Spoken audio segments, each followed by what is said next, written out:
Hey guys, I'm Ashlie hanging out here with IndieConcerts.com backstage with Terri Clark right before she's about to perform at the Seconds Saloon, kicking off her Unplugged and Alone tour. How are you doing, Terri? I'm a little nervous. I mean, that was actually going to be my first question. Yeah, this is the first show. We're kicking it off here, so like you just said, so this is kind of the, I used to play solo at Tootsie's Orchid Lounge when I was 18, 19 years old, and that's kind of how I made my foray into the Nashville music scene. So I started out doing this, but 1,000 people bought tickets tonight, so there's a little more pressure. So I gotta really put forth this evening. But I'm really excited about getting back to the roots of, when I started to do this and why I started to do this. Yeah.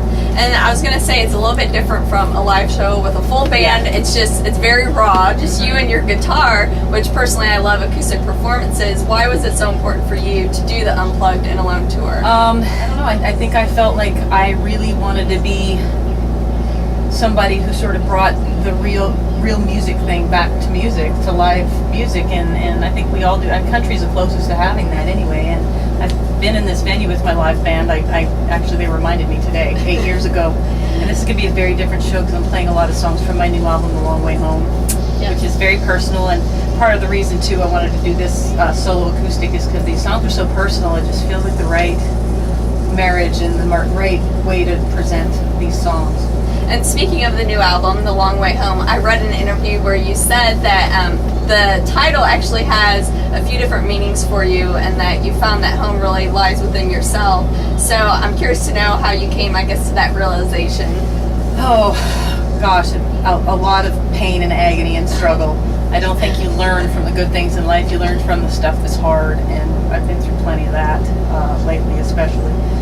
And I think this coming of age, growing up a little bit, realizing what's important to you. My mother was battling cancer the past 3 years, and she still is. And she's been diagnosed terminal. So you learn to really appreciate every day you have and make what you do count. And you want every second to count, and everything to be worthwhile and mean something to you. So it's a big reason why I'm doing the tour like I am. Why I wrote the songs and chose the songs on the album. Why I wanted to come and present them in this really raw fashion is because it's raw anyway. I mean, it's a raw album for me, so why not? I've just taken down everything, stripping down everything, and just kind of singing some of these songs from the heart the way they're meant to be. Well, your mom will definitely be in our thoughts and prayers, and I'm sure all the fans are thinking the same. Speaking of some of the songs on the album, I guess just maybe briefly, how are they a little bit different from your previous records?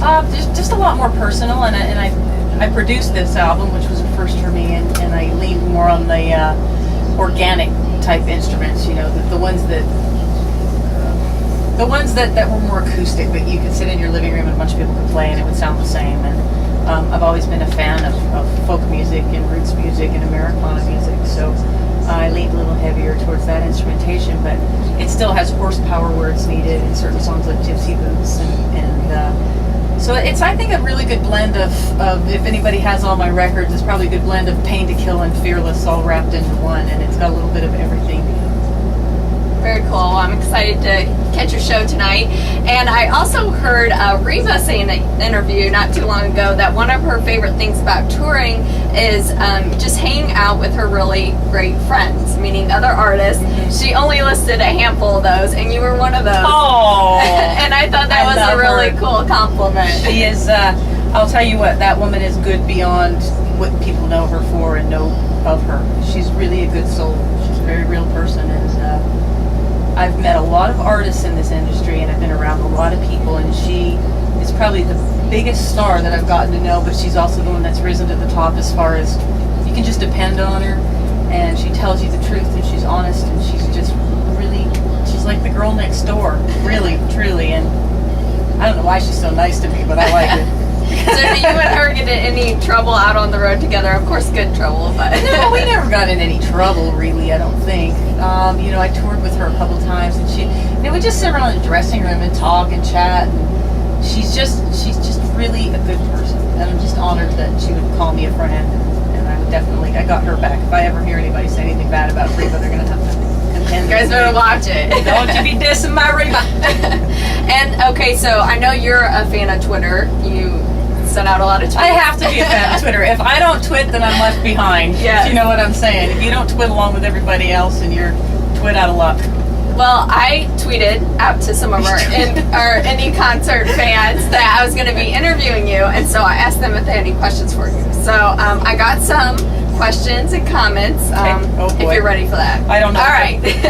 The first one, the first fan said, "What artist or band from another genre other than country would you most like to perform on stage with?"